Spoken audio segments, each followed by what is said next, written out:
Alrighty, welcome back to Fun Maths. Today we're looking at solving problems using the normal distribution. Perfect. As it says here, the normal distribution can be used to solve many practical problems. Perfect, you'll have an opportunity to have a go at this during the exercise. Here's the example that I want to have a chat about. It says here, the time taken to complete a logical reasoning task is normally distributed. Perfect, means we can do using the normal distribution process. It's got a mean of 55 seconds and it's got a standard deviation of 8 seconds. First part says find the probability correct to 4 decimal places that a randomly chosen person will take less than 50 seconds to complete the task.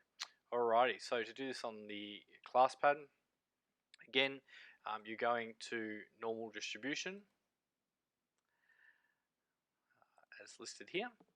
Now, because we're looking at it being less than 50, we're going from negative infinity through to 50. So we're going to pop that in. So negative infinity, and we're going to the upper, which was 50.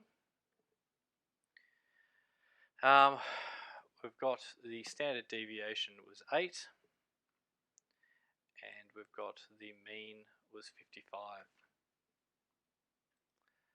Cool, runs this calculation and we get 0.2659 or 2660 to 4 decimal places. Perfect. Again, you could have done this using the statistics section. So again, let's go through that. Go to statistics, and we're going to calculate distribution. Distribution, putting in those same values from negative infinity up to 50 is less than 50, and we've got 8, the mean is 55. Cool, we can sketch that.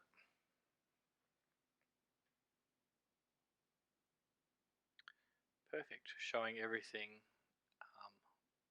less than 50 seconds. Perfect. Next question that we can work on is as follows. It says find the probability correct to 4 decimal places that a randomly chosen person will take less than 50 seconds to complete the task if it is known that the person took less than 60 seconds to complete the task. Alright, so what we're really looking at here is the conditional probability. And you need to remember the rule for conditional probability as listed there. So in reality, what we're going to be doing is finding out the probability of A intersection B and then dividing it by the probability of B. If we think about it, essentially, again, this does simplify down to just the probability of x being less than 50 divided by the probability of x being less than 60. And you could do this on your calculator again. So what we're suggesting is you could do the probability of x being less than 50, which is indeed this here. And then you could be dividing that by the probability of x being less than 60. Again, you could just copy and paste that here.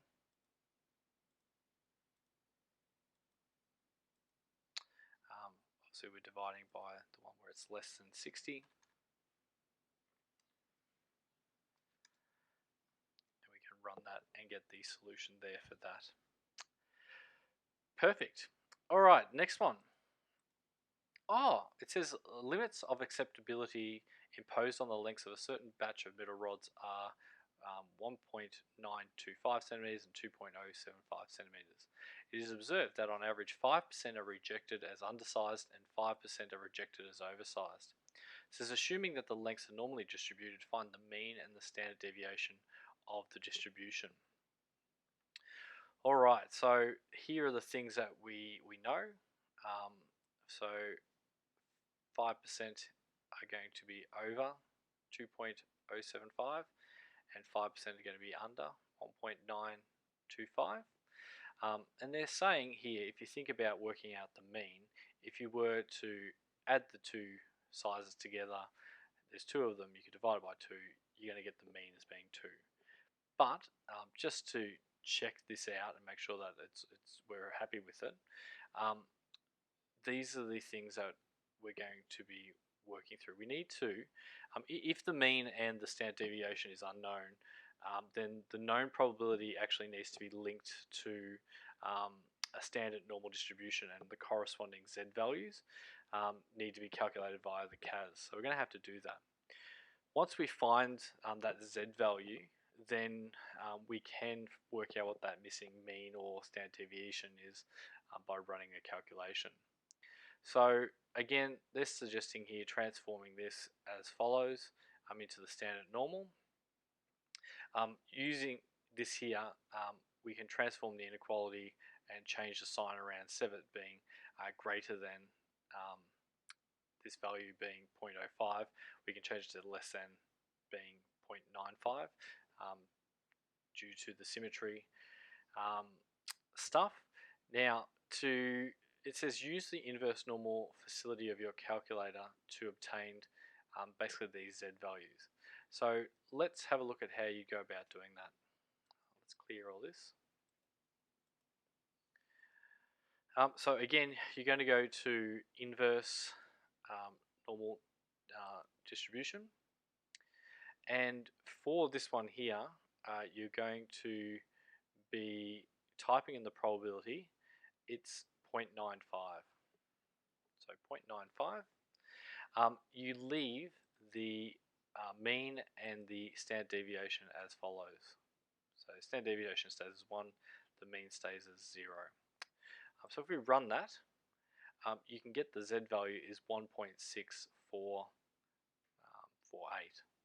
as I've said here.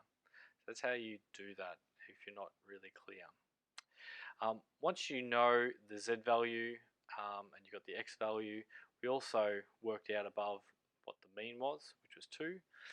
You can rearrange and work out what the standard deviation is. Yep. So rearranging things after we get all this, the standard deviation comes out to being 0.045596. But I just thought I wanted to highlight how we get this, basically this z value. So that was how we got it there.